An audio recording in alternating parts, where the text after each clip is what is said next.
මොකක් හරි වෘත්තීය පුහුණුවක් කරන අවධියක ඉන්න පිරිසක්. ඒ පිරිසේ සංවර්ධන ඉලක්ක විදිහට අපි හඳුනා ගන්නවා.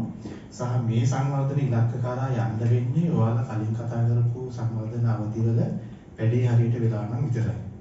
හරි ඒක ස්ටේජ් එකේ ඉඳලාම මොකක් හරි ප්‍රශ්නයක් වුණොත් ඒක මේ කියන අවධියට බලපෑමක් වෙනවා. උදාහරණයක් වශයෙන් අපි අර පොඩි ළමයිට බත් කවනකොට බය කරනවා බිල්ලයිනවා කියලා. ඒ බිය කියන එක පැලවිලා තිබ්බොත් ඒක ෆෝබියා එකක් විදිහට ඉස්සරහට එන්න පුළුවන්. හරි. අනිත් අවධිවල තිසිගෙන. එතකොට මේක මූලිකවම එයා අනන්‍යතාවයක් ස්ථාපිත කරගන්න උත්සාහ කරනවා. මොකද එයා ඒ වෙනකොට ස්ටේබල් වෙන්න ඕනේ සොසයිටි එක ඇතුළේ. එතකොට එයාට රෙපියුටේෂන් එකක් ඕනේ. එයා මම කියන පුද්ගලයා සම්බන්ධයෙන් වෙනකට වඩා වැඩිපුර කල්පනා කරනවා හිතනවා. ඊළඟට ස්වාධීන තීරණ ගන්නවා. මොකද වෙනදා තීරණ ගන්නකොට දෙමව්පියන්ගෙන් අහනවා උදාහරණ වශයෙන් ටොයිලට් එකට යන්න උනත් අහලා යන්නේ අපි මම ටොයිලට් එකට ගිහිල්ලා ඉන්න කියලා. හැබැයි 17 විතර වෙනකොට එයා ඒක එයාගේ ස්වාධීනත්වය කරනවා. සෞඛ්‍ය සම්පන්න සබඳතා අනාගත සැලසුම් ඒක යට අවශ්‍ය වෙනවා. මොකද අනාගතය කියන්නේ ඒ වයස වෙනකොට ඩවුට් එකක් තියෙන්න බෑ. එක්කෝ යුනිවර්සිටි යනවාද නැත්නම් කෝස් එකක් කරනවාද ඒවා සංවර්ධන ඉලක්ක තියෙනවා. ඊළඟට ගත්තොත් සෞඛ්‍ය සම්පන්න සබඳතා ඒක අපි පැති කීපකින් ගන්න පුළුවන් හෙල්ත් එක කායික සහ මානසික. ඊළඟට හැඟීම් පාලනය කිරීම වගකීම් බාර ගන්නවා. වෙනදාට වඩා ආවේගශීලීත්වයේ ටික ටික යා පාලනය කර ගන්නවා. හැබැයි ප්‍රශ්නයක් තියෙනවා අපි දන්නවා අර යම් තරුණ කණ්ඩායම් වල මෙන්න මේකේ ගැටලුවක් තියෙන හැඟීම් පාලනය කර ගැනීමේ. මොකද දැන් ඉන්න තරුණයන්ට අපි ඇත්තට සාධු උදාහරණ මේ වයසේ දැන් මේ ඉන්න යූත් එකත් එක්ක තරුණයෙක් සහ මේ වයසින් ඉන්න කෙනෙක් බඩගිනි කිව්වොත් ඇත්තටම දැන් ඉන්න තරුණ පරම්පරාවට ඉවසීම ටිකක් අඩුයි. ඒක අපි අවිවාදයකින් තොරව පිළිගන්නවා. ඒකට සංස්කෘතික සාධකත් හේතු වෙලා තියෙනවා. ඉවසීම අඩු වෙන දැන් ඉස්කෝලේ යන වයසේ ළමයින් ඇවිල්ලා ඌ බඩගිනි කිව්වොත් එහෙම ප්‍රෝටීන් නුඹුලා විනාඩි 2යි 3යි උපරිම 5යි 1යි විනාඩි 5න් හදාගන්න පුළුවන් නූඩල්ස් හදලා මාකට් එකේ තියෙන්නේ. හැබැයි අපිට උඩ ජෙනරේෂන් එකේ කට්ටිය ගත්තොත් යම්කිසි ඉවසීමක් තිබුණා සාපේක්ෂව අඩු වෙලා තියෙනවා. ඊළඟට ආර්ථික හා දෛනික කටයුතු කළමනාකරණය සහ නව හැසිරීම් වලට යොමු වෙන්න ඕනේ. ඊළඟට වැඩිහිටි විය ගත්තාම 20න් ඉස්සරහට එයා ශ්‍රම බලකායට ඇතුළත් වෙනවා. හරි. එතකොට මුදල් ඉපයීම කියන එක එයා තුලින් සිද්ධ වෙනවා.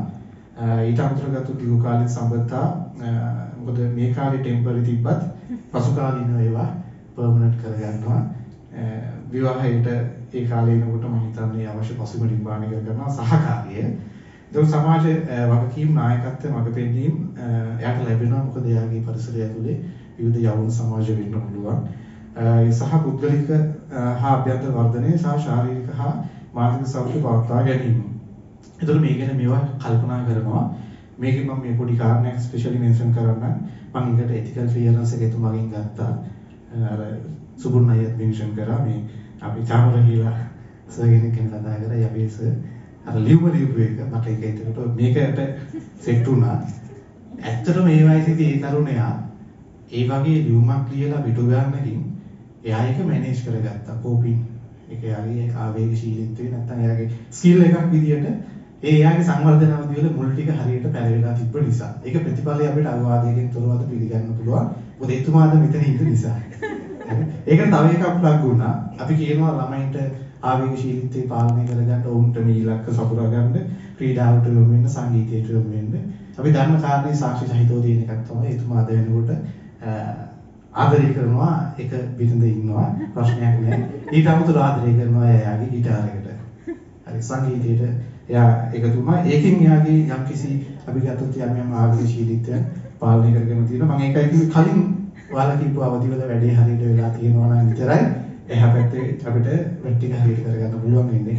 මොන හරි වෙලා අවුලක් වෙලා තිබුණොත් ඒක ප්‍රශ්නයක්. සහ මට මෙතනින් මෙන්ෂන් කරන්න බෑ මේකත් කියන්න. අර ශිෂ්‍යත්ව විභාගේ ඔයාලා දන්න කාරණේ තමයි ලෝකයේ දියුණු රටවල් වල මුල් අවුරුදු 12දී එක්සෑම් තියන්නේ නැහැ විභාග තියන්නේ නැහැ. ඒ කියන්නේ පීඩනයක් දෙන්නේ නැහැ. අනවශ්‍ය තරඟකාරීත්වයක් දෙන්නේ නැහැ.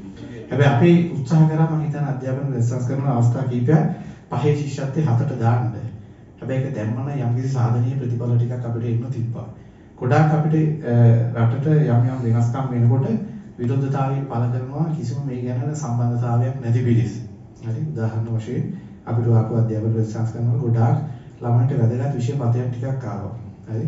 ඒතොර ඒ ගැන කිසිම අවබෝධයක් නැති පිළිස් තමයි විරෝධතාවය පළ කරේ. කෙසේ හෝ රටවල් අතරින් ගත්තාම ලංකාව ඕරල් ස්ටේජ් එකේදී අපි හොඳ තැනක ඉන්නවා.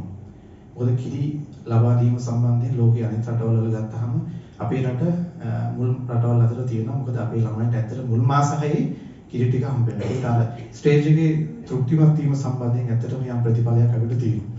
ඉතින් මේ ඊටු ටික පැහැදිලි කරනවා